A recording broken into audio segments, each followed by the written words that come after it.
Hey, good evening everybody. I'm on my iPad tonight. Good evening, letting people join now. I've set the iPad up on books, so it's not going to fall over like it fell over last week. Good evening, Anna. I was just saying I've set my iPad up, Anna, so that Matt's here. Good evening.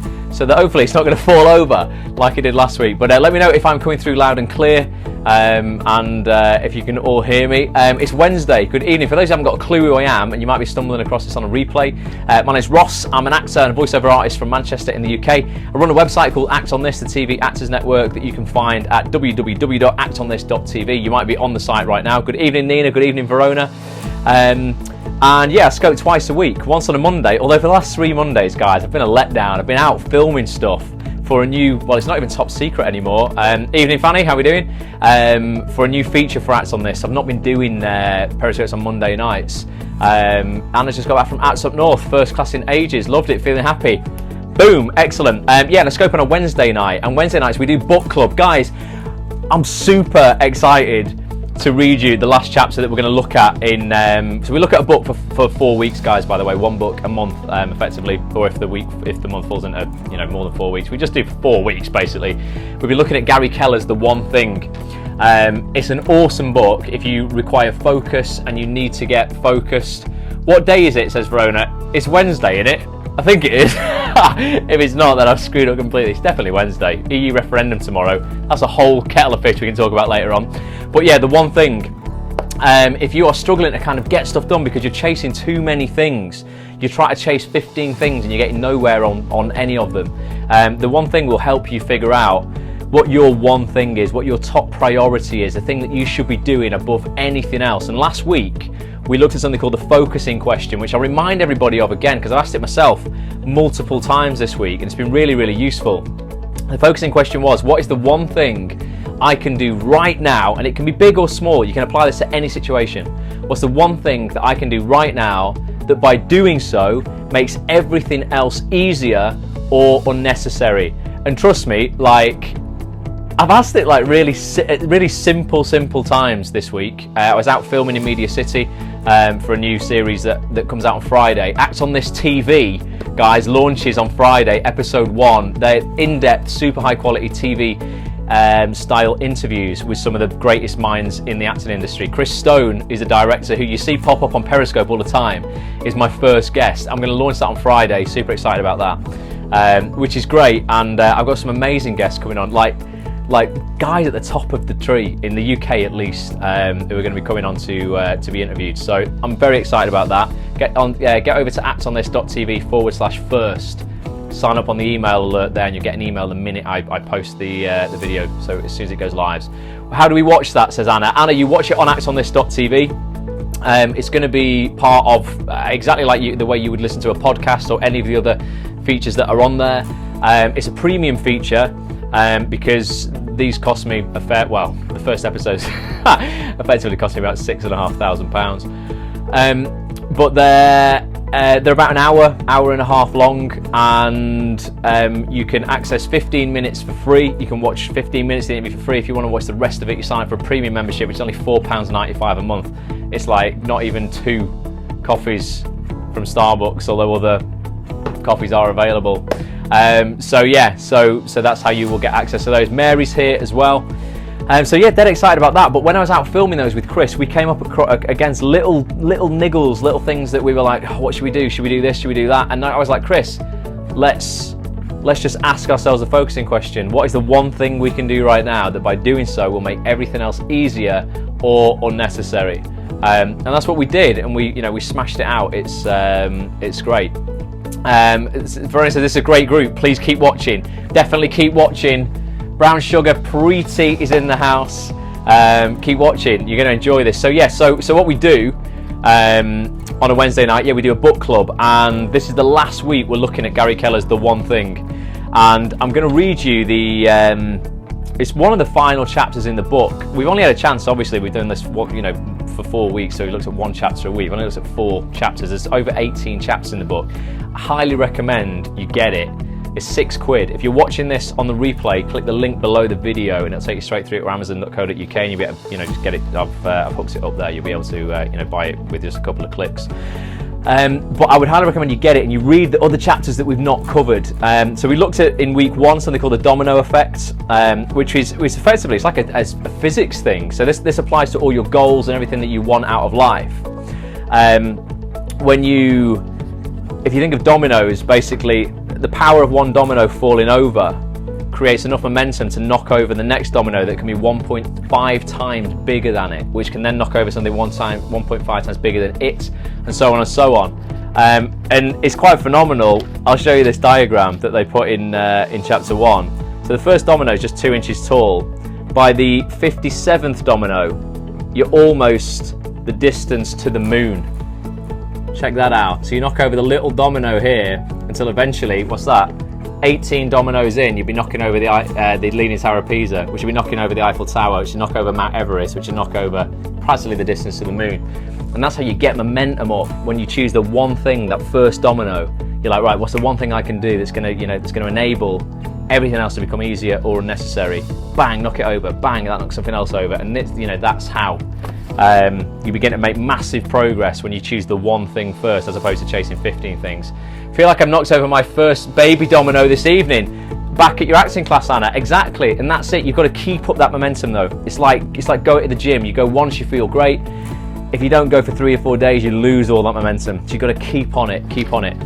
We then looked at another chapter which is called Big is Bad, but we're looking at how big isn't bad. People associate the word big with bad sometimes. The big bad wolf, the big bad this, the big bad that. And we talked about how people's visions for their lives and what they want are so small. They don't give themselves permission to really dream as big as they should, effectively. And we looked at something, we tied it in with something called the 10x principle. And that would be where most people set their goal here, they create a plan to get it, and unfortunately the plan's not good enough, so they fall just short, like here. And we were saying, look, if you 10x that goal initially, set your goal right up here and create a plan to get that, you might not hit it, but you're going to hit way above what you initially set. So that's one way to to almost guarantee yourself of succeeding, when it comes to your initial goal.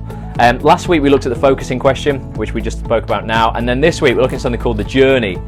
And I'm going to read you it all. It's quite long, but I'm going to miss out a couple of pages actually. But I got goosebumps when I was reading this before, guys, because it makes you think so much, and I want some interaction tonight because I want to know the answer to a couple of questions that I want to ask you. You can't get back in, says Verona. You're in, Verona. You're in. I can see your comments. You must be back in. Let's give Verona 10 seconds to confirm that she's in before I start. Is everybody else in and listening and comfortable? Have you got your... I don't know why I drink coffee at 10 o'clock at night. Just love it. Everybody else in or out? Verona ain't talking, but hopefully... Yes, in, says Fanny. Fingers crossed. Verona will join us again. Starts with a quote, guys. Nina's in. Everyone's saying they're in now. It says, to get through the hardest journey, we need to take only one step at a time, but we must keep on stepping. And that's a Chinese proverb. To get through the hardest journey, we must take only one step at a time, but we must keep on stepping. And that's so true in the acting industry, particularly. I'm in the in crowd, first time in my life, says Anna. Anna, you're always in the in crowd. Verona looks like she's back in. So here we go, one step at a time, maybe trite, but isn't it still true? Gary says, no matter the objective, no matter the destination, the journey to anything you want always starts with a single step. Sounds cliche to hell, doesn't it? Everyone says that. The journey of 1,000 miles starts with a single step, but it's so bloody true. The step is called the one thing. So what we looked at this whole time, all right? He says, I want you to do something. I want you to close your eyes and do this now, right? It's a bit weird. It's almost like going back to drama school, this, but I want you to close your eyes and imagine your life as big as it can possibly be. So Nina, you're probably like playing the Queen or something like that, Helen Mirren style or something. As big as you have ever dared to dream. And I know you're going to find this hard, because I find this hard, because I still don't know if I give myself permission to dream as big as I should do. And this is difficult. So you try to do this now, you're going to find this hard, because you're like, oh, how far do I go? How far should I go? But as big as you've ever dared to dream, and then some. Nina's getting an Oscar. Well, that's amazing, Nina. I can see it myself. Gary asks, can you see it? So genuinely, and if you can't, don't worry about it, because this is hard. Because you might never have given yourself permission to do this before. To actually think, wow, okay, you know, it scares me to think of actually how big I want to get. It scares me. I would love, through doing these interviews and stuff, I think, you know what, I would love my own chat show, you know. Fanny's getting 5 Oscars and living in Hollywood. Struggling, I used to be able to do it, says Verona. I'm in Call the Midwife, says Mary. Amazing. It is hard, Verona, right? You know, I would love like a James Corden style chat show. Fanny, I'm not laughing at you, I'm laughing with you. It says, don't laugh, I'm laughing with you. I'm just picturing you with 5 Oscars, you'd be struggling to carry them. Anna's getting 10. She's up in the bar. But it's difficult, isn't it? It's a bit scary to go, oh, am I that good? You know, do I? But you know what? You deserve that, because those people who have got that are no better than you. I promise you, they're just made of the same stuff as you. So let's continue. It says, now open your eyes and listen to me. Whatever you can see, you have the capacity to move forward. You have the capacity to move towards it. And when what you go for is as vast as you can possibly envision, you'll be living the biggest life you can possibly live. Living large is that simple. Let me share a way you can do this. This is all about income, okay? Now you can apply this to any part of your life, but Gary says write down your current income, okay? Then multiply it by a number, 2, 4, 10, 20. It doesn't matter, just pick one, okay? Multiply your income by it and write down a new number. Looking at it and ignoring whether you're frightened or excited, ask yourself, will my current actions, this is important, will my current actions get me to this number in the next 5 years? It's a really important question. Will your current actions, the amount of action you're taking right now, and I'm all about massive action, will the action you're taking right now? Anna says no. No, says Fanny. Well, this is good. This is not a negative.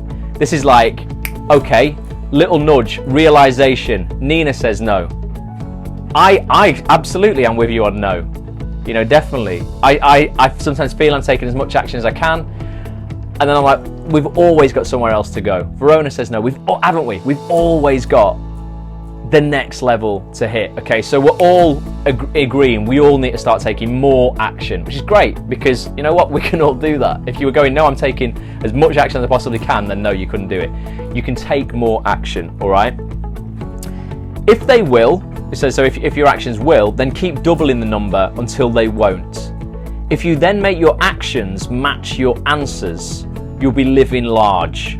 All right, now, he says, I use personal earnings only as an example. This thinking can apply to your spiritual life, your physical conditioning, your personal relationships, your career achievement, your business success, or anything else that matters to you. When you lift the limits of your thinking, you expand the limits of your life. It's only when you can imagine a bigger life that you can ever hope to have one. So Verona, you're like me, it's getting to that point where you're like actually giving yourself permission to think of that bigger life. You know, when you actually, you know, that's the only way you actually, you know, you're going to get that. So it says the challenge is that living the largest life possible requires you not only to think big, but also to take the necessary actions to get there. Extraordinary results require you, interesting, to go small. So you think bigger than you've ever felt before, you've ever thought before.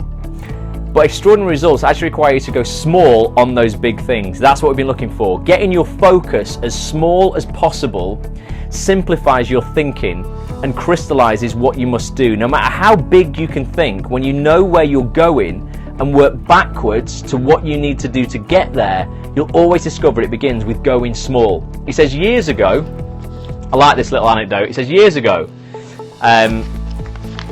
wait a minute, skip to page. Years ago, he wanted an apple tree on his property. He says, it turns out you can't buy a fully mature one, obviously. The only option I had was to buy a small one and grow it. I could think big, but I had no choice but to start small. So I did, and 5 years later, we had apples. But because I thought big as I could, guess what? You got it. I didn't just plant one. Today, we have an orchard. Okay, so he thought small, but not just on the one. He went, you know, big vision, started off small. Now he's got an orchard. Your life is like this. You don't get a fully mature one. You get a small one and the opportunity to grow it. Anna's putting the hearts through. If you want to, he says, think small and your life's likely to stay small. Think big and your life has a chance to grow big. The choice is yours. When you choose a big life, by default, you'll have to go small to get there. You must survey your choices, narrow your options, line up your priorities, and do what matters most. You must go small. You must find your one thing. There's no surefire thing, but there's always something. One thing that out of everything matters more than anything. I'm not saying there'll always be one thing or even the same thing forever. I'm saying that at any moment in time, there can only be one thing. And when that one thing is in line with your purpose and sits atop your priorities, it will be the most productive thing you can do to launch towards the best you can be. Action builds on action. Habits build on habits. Success builds on success. The right domino knocks down another and another and another. So Anna, you've knocked that first domino down tonight. Keep going. Get the next one thing. How can I capitalize on what I've just done? Knock down the next, which will knock down the next and the next. So wherever you want extraordinary results, look for the levered action that we spoke about last week that will start a domino run for you. Big lives ride the powerful wave of chain reactions and are built sequentially, which means when you're aiming for success, you can't just skip to the end. Extraordinary doesn't work like that. The knowledge and momentum that build as you live the one thing each day, evening Warren, each week, each month and each year are what give you the ability to build an extraordinary life. Warren, we're only halfway through this chapter. You've not missed the best bit yet, but you can go back and watch the replay for the bit you have missed. It says, so Gary says, but this doesn't just happen. You have to make it happen.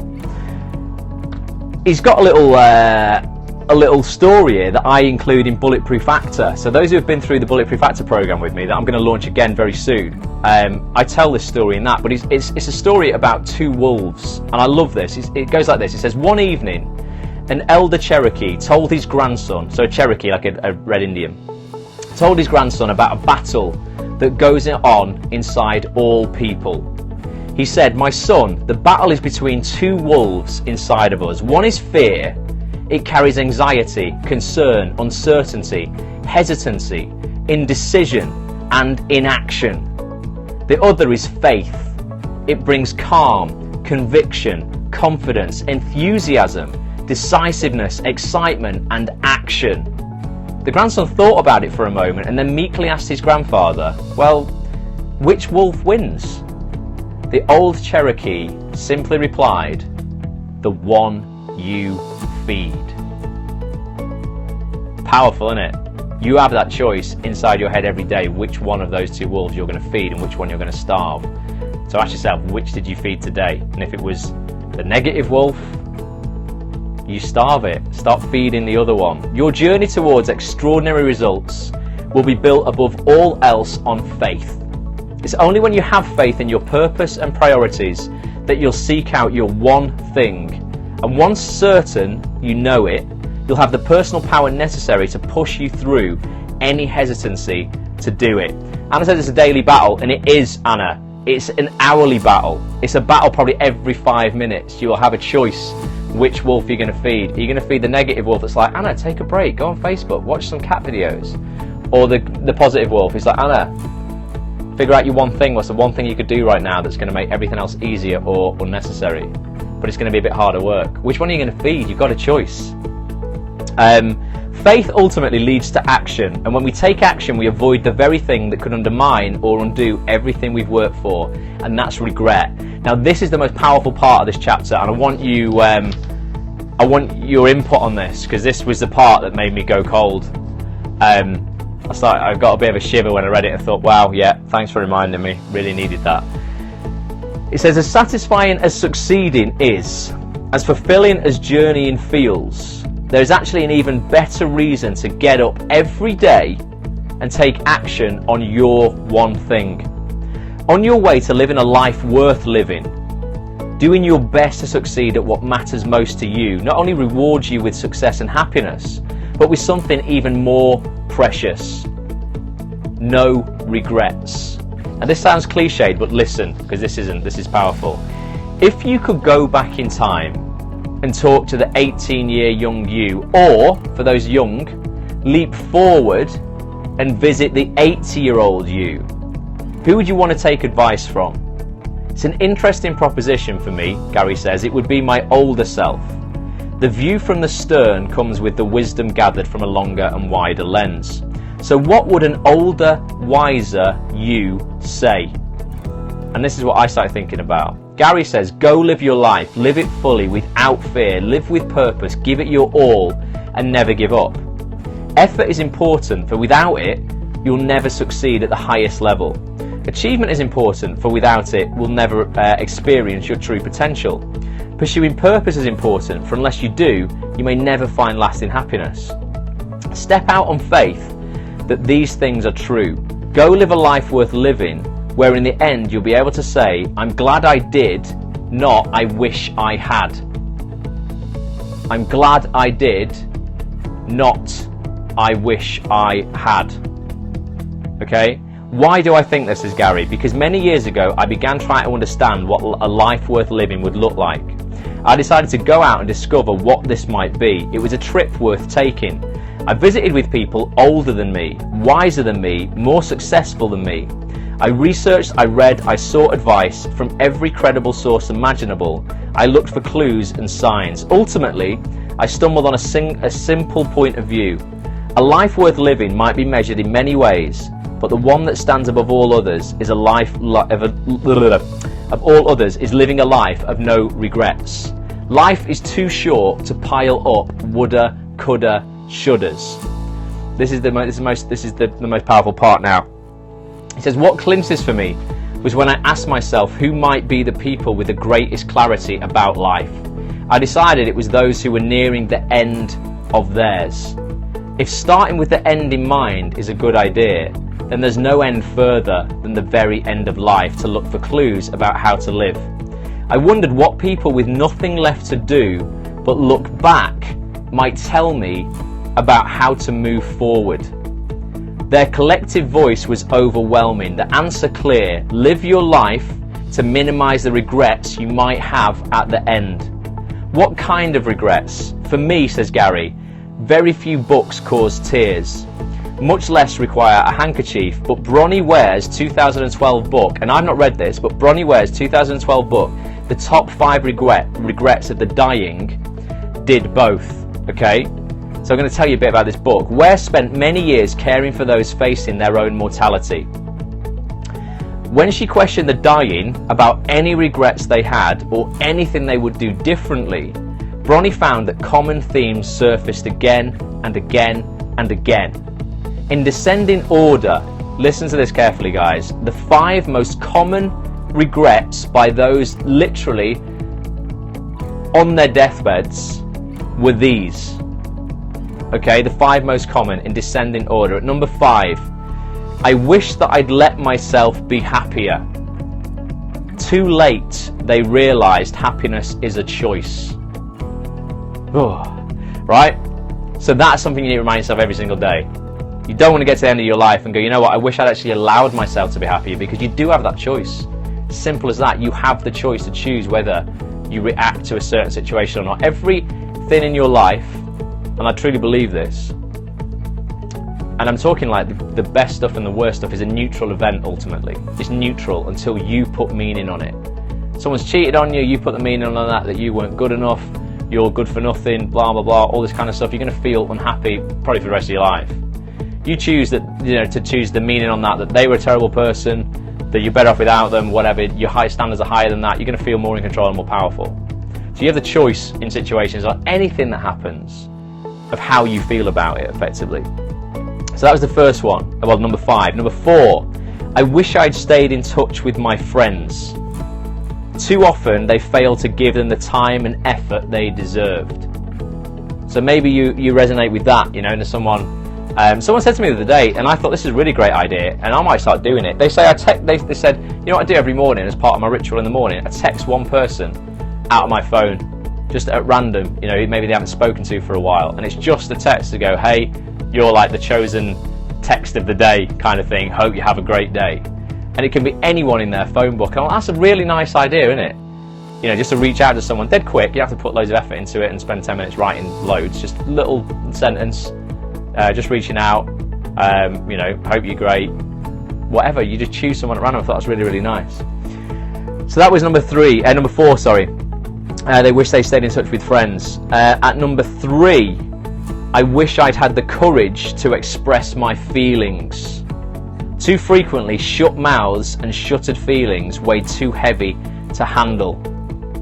So, you know, I think there's a lot of merit for wearing your heart on your sleeve sometimes. And if, you know, and communicating, you know what, it's down to communication, isn't it? Sometimes people bottle all these feelings up inside, they don't communicate them. A problem shared is a problem halved. And if somebody is doing something that's annoying you or something that's negative and you don't tell them they're doing that, how are they ever going to know they're doing it? So communication is absolutely key. Don't shut your feelings away and have them just, you know, weigh heavy on you. You know, talk to people. Number 2, I wish I hadn't worked so hard. Too much time spent making a living over building a life caused too much remorse. Now that doesn't mean don't work towards your goals or everything that the book's kind of you know, geeing people up for. It's about balancing things out so that you're not, well, working. You know what? It's about not working on stuff that you don't give a shit about. You know, because you have to. It's about finding your one thing, and you might not be able to jump into it completely at first. You totally have to, you know, work in other areas, other jobs to get money in order to do what you want. But don't do that forever. Live a good, happy life. Then when you get older and think back, you'll be able to enjoy it a second time. It's funny, yeah, exactly. One of my things is take more photographs. I don't take enough. Take more photographs. It says, so that was from 5 to 2. Okay, so we had number 5, I wish I'd let myself be happier. Number 4, I wish I'd stayed in touch with friends. Number 3, I wish I'd had the courage to express my feelings. Number 2, I wish I hadn't worked so hard. And then let's have a look at number 1. As tough as these were, one stood out above them all. The most common regret was this one. I wish I'd had the courage to live a life true to myself, not the life others expected of me. Half-filled dreams and unfulfilled hopes. This was the number 1 regret expressed by the dying. As Ware put it, most people had not honoured even half of their dreams and had to die knowing that it was due to choices they had or had not made. And that's the thing. That was the sentence where I just got shivers. I was like, I'll read it again. Most people had not honoured even half of their dreams and had to die knowing that it was due to choices that they had made or hadn't made. Emotional stuff tonight, says Anna. It's just powerful, isn't it? Because again, it comes back to this control. And you have, I promise you, you have so much more control over your life and destiny than you ever give yourself credit for. Really deep, says Verona. It is. I was just like, you know what? I don't want to get into that position, you know, in 70 years' time or whatever. Can you please say that one more time? Yeah, I will. Most people had not honoured even half of their dreams and had to die knowing that it was due to choices they had made or not made. Yeah, get it out on your Snapchat, Verona. Definitely. It's just totally super powerful. Is that what you want me to read, Verona? You said something about, is that what you wanted me to read that again? But yeah, I just wanted you to not living a life true to oneself. Which bit was that bit? Oh, okay, yeah. Number 1 regret of all time. Yeah. I wish I'd had the courage to live a life true to myself, not the life others expected of me. So, who's ringing me at this time? I'll just have to...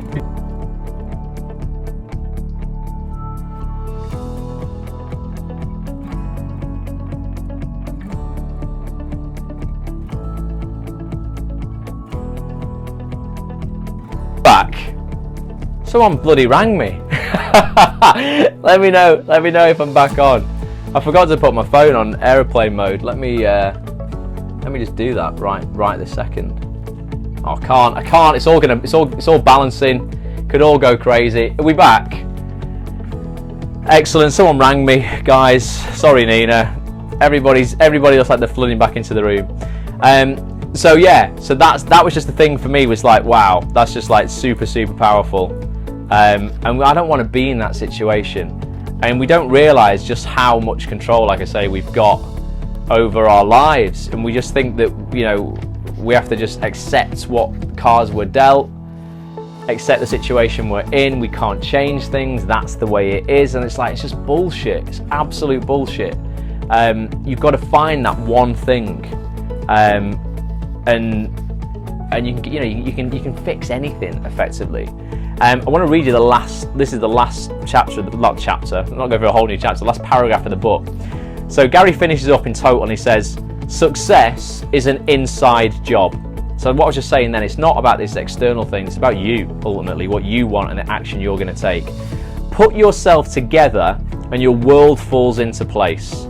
When you bring purpose to your life, know your priorities, and achieve high productivity on the priority, singular guys, the priority that matters most every day, your life makes sense and the extraordinary becomes possible. All success in life starts within you. You know what to do. You know how to do it. Your next step is simple. This is great. You are the first domino. So the first domino is you, literally. Might only be a couple of inches tall right now. Knocks something over, knocks the next one over. It can be 150% bigger than you, which can be 150% bigger than the next one, the next one, the next one. But yeah, just remember those regrets and don't aim to have them in your life. And like I say, if you want to read the rest of Gary's book, you can do. Do you think this means getting rid of negative people? Anna, I go through a lot about this in Bulletproof Actor, about negative people, because you are the average of the 5 people you spend the most time with, without a doubt, you absolutely are. But that doesn't necessarily mean you have to cut out everybody from your life who's negative. What happens is, one of two things only happens when you start focusing on your life, and you start focusing on you getting better, and you start focusing on you improving, becoming more successful. One of two things happens. Either you raise the average of the people around you, so they start getting better, which is rare, to be honest, and it's a shame that it is, because that would be lovely. What normally happens is those people who are negative eject themselves from your group. You don't have to cut them out. They don't want to be around you because you remind them of their inadequacies and why they're not succeeding and why they're failing. So you don't have to be harsh and go, right, I'm not hanging out with you anymore or anything like that. You just need to focus on you. Seek out people who are more successful than you.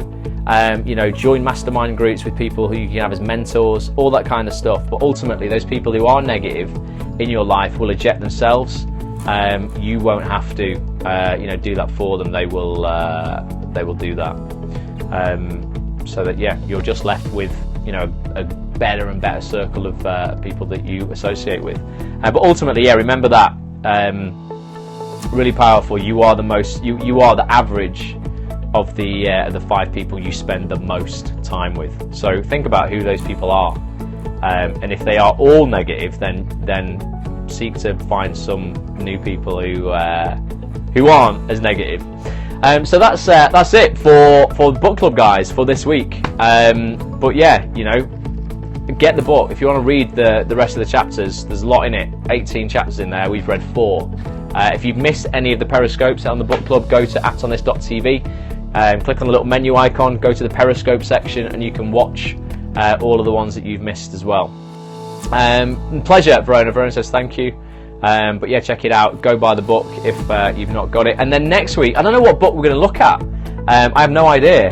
I'm going to surprise you. It could be to do more this kind of thing, not the one thing, but more on personal development. It could be an acting book. Who knows? I will see. I've got a bookshelf behind me full of them. Got a few more in the other room as well that I've had delivered this week that I've not even opened, so we shall see. But yeah, guys, super excited about Friday. Going to launch the first episode of Acts on This TV. I'm interviewing top director Chris Stone. Pleasure, Mary. Pleasure, Anna. It's awesome. I'm so happy with the way it's gone. We've had failure after failure with this, in terms of me mucking up kit and all that stuff. Fanny says just finishing reading The Magic of Thinking Big. Don't know it. Maybe I'll check it out. But yeah, it's great that this has finally worked, and I've got some amazing guests coming up over the next few weeks, few months. It's going to be an ongoing thing for Acts on This moving forward. So if you've got any suggestions for guests who you want to see on the show, and think as big as you possibly can. It doesn't matter if they're A-list actors or not, I'll try and get them. Thanks, Ross. I'll catch up with the rest now. Sleep well, everyone, says Warren. Thank you, Warren. Cheers for joining us. And yeah, keep an eye on your inboxes, guys. If you're on the email list, and I'm going to send Michael Caine. I would love Michael Caine, Anna. And keep an eye on your inbox on Friday morning with a link directly to the first interview. If you're not on the email list, go to actsonthis.tv/first and get on the email list. Meryl Streep, I'll try my best. No rush, just letting you know. Sent an email picking your brains about something, says Mary. Okay, I've got about 185 emails to go through, Mary. But if people email me, I'll always email you back. De Niro, that'd be a good one. But it might, sometimes it takes a week or more.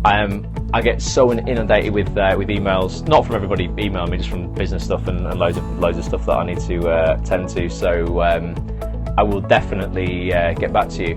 No rush at all, just about being a reader. Oh right, okay. So a reader for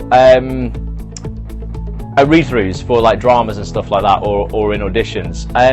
There's not. I mean, I got into it by accident, Mary. There's absolutely not a set path you go down or a formulaic way of doing that. For me, it was making connections in production companies, and then they asked me direct. So I don't really know how you would kind of do that without just being around people who are making the. What I would do is, maybe email local production companies in your area, going, listen, guys, this, I'm an actress. This is, an area that I'm interested in. If you're making anything, you require actors for rehearsal read-throughs or table reads or auditions. I'm more than happy to stand in.